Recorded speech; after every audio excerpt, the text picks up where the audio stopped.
Bonjour à tous, merci de nous rejoindre dans l'aparté de la rédac. Saint-Félix n'a pas grand-chose à envier à Clisson et son fameux Hellfest. La petite commune de Haute-Savoie organise depuis plusieurs années le Panic Fest, un festival de rock, de punk et de métal. Et le directeur du festival est avec moi sur ce plateau.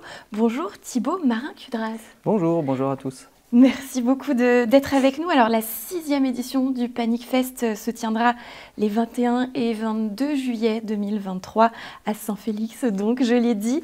Est-ce qu'on peut d'abord revenir sur les débuts du festival, qui l'a créé et pourquoi?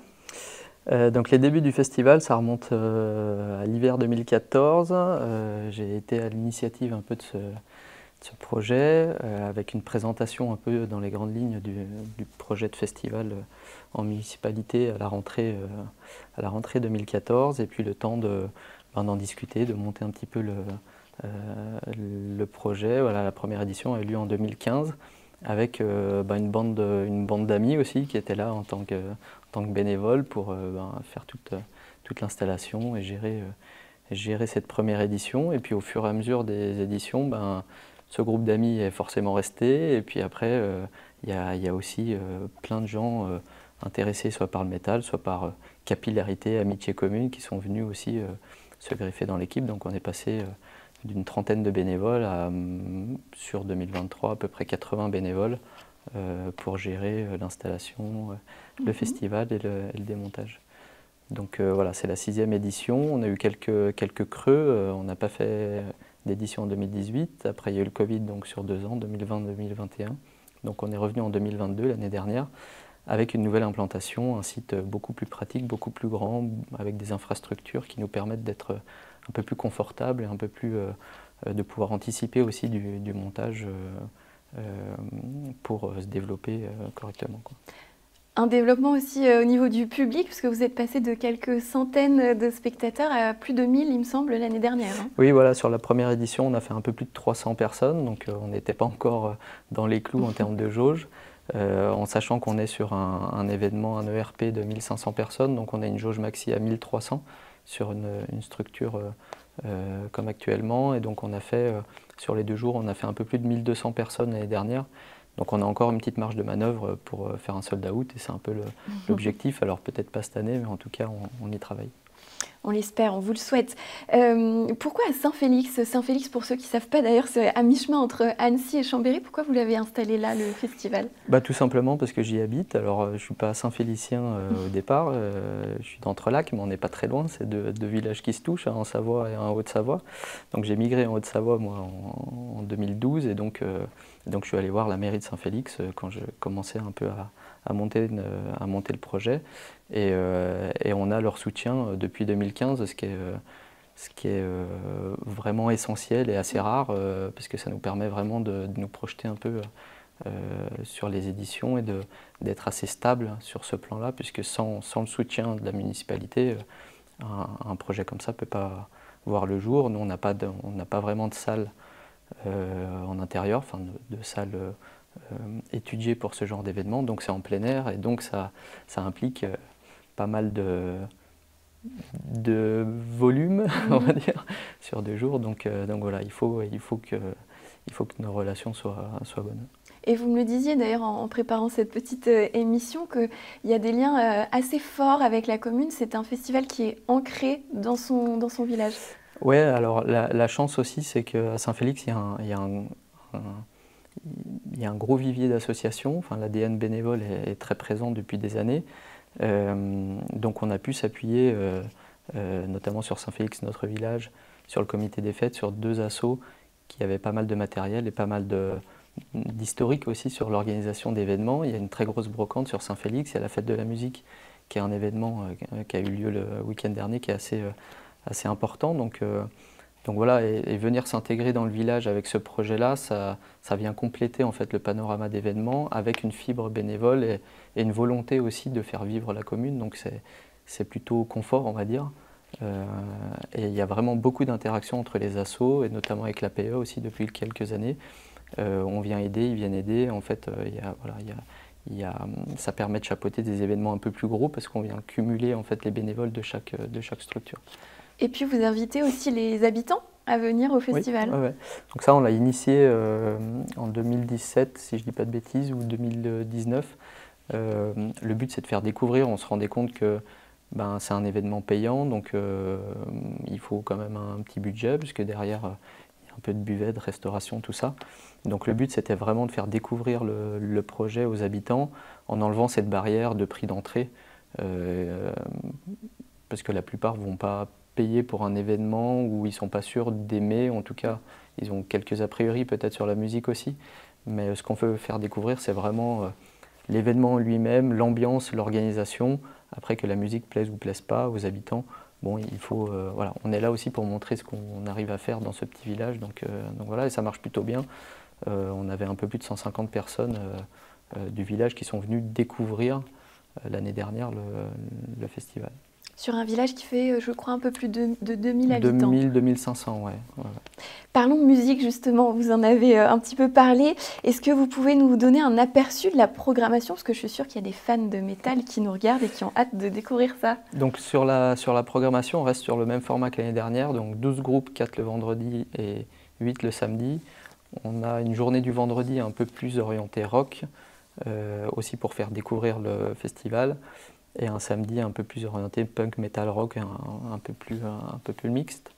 Et cette année, ça marque un peu le retour des groupes internationaux, en tout cas globalement européens, puisqu'on avait une édition 100% française l'année dernière, un peu liée au Covid aussi, puisque ça restait assez compliqué de se projeter pour pas mal de groupes au niveau des tournées. Donc là, on a notamment Tazon Mods, qui est un groupe grec de stoner, donc sur le vendredi, un groupe plutôt rock donc. Et ensuite, on a les deux têtes d'affiche du samedi qui sont Benighted, un groupe français de métal, plutôt death metal, et Born From Pain, qui est un groupe de hardcore hollandais, voilà, qui sont les deux têtes d'affiche du samedi. Puis après, il y a beaucoup de groupes locaux et de groupes peut-être un peu moins connus, mais qui sont vraiment... on établit une programmation, on essaye en tout cas d'être assez équilibré et très qualitatif dans ce qu'on valide et ce qu'on propose. On retrouve en tout cas quelques noms sur votre affiche qu'on voit ici et puis bien sûr sur votre site internet, il y a toutes les infos. Comment vous les sélectionnez, ces groupes? Bon, il y a déjà une présélection. Après, d'année en année, on a un gros vivier de groupes en fait, qu'on retravaille, c'est-à-dire qu'on contacte au plus tôt pour avoir les disponibilités, pour avoir les conditions. Donc voilà. Et on essaye vraiment d'articuler les créneaux horaires aussi en fonction de ce qu'on veut faire venir, donc du hardcore, du metal, du punk, du rock, de voir un petit peu comment on peut articuler. Et après on affine, on fait des sessions un peu communes pour voir quel groupe serait intéressant, choisir aussi entre un tel et un tel. Donc voilà, il y a quelques sessions, c'est un travail qui est assez long, qu'on finit en général. On finit au mois de mars, début mars. On aimerait bien que ça se finalise un peu plus sur l'année d'avant, mais voilà, c'est toujours des process qui sont assez longs. C'est un gros travail, on imagine. On a parlé un petit peu du public, mais on n'a pas dit qui vient finalement. Est-ce que les familles viennent aussi à ce festival-là? Le public est assez hétérogène, alors forcément, hein, il y a quand même pas mal de rockers et de métalleux, et de punk, enfin voilà, assimilés. Mais après, c'est vrai que l'ambiance est assez, très conviviale et très familiale finalement. Le site est très grand, on a une jauge qui n'est pas énorme, donc on n'a pas non plus de sentiment de compression. Il y a très peu d'attente sur les stands, tout ça, donc les conditions sont plutôt bonnes. Et c'est vrai qu'on a pas mal de familles qui viennent avec les petits. Alors, avec les casques, forcément, on a aussi un stand de prévention au cas où il y a un oubli ou quoi que ce soit. Mais voilà, c'est bien d'avoir un événement qui est intergénérationnel, puisque ça va du petit qui a peut-être 5 ou 6 ans jusqu'aux grands-parents, voilà, aux vieux rockers. Donc c'est vraiment intéressant. Et puis après, il y a justement avec le village et puis même les invitations qu'on envoie aussi à nos partenaires, à tout ça, il y a aussi pas mal de curieux qui viennent aussi pour découvrir l'ambiance, quoi. Vous avez évoqué, alors les jeunes, je précise que l'entrée est gratuite d'ailleurs pour les moins de 12 ans. Oui, c'est ça. Et vous parliez des stands, vous travaillez beaucoup aussi les à côté. Le camping est gratuit.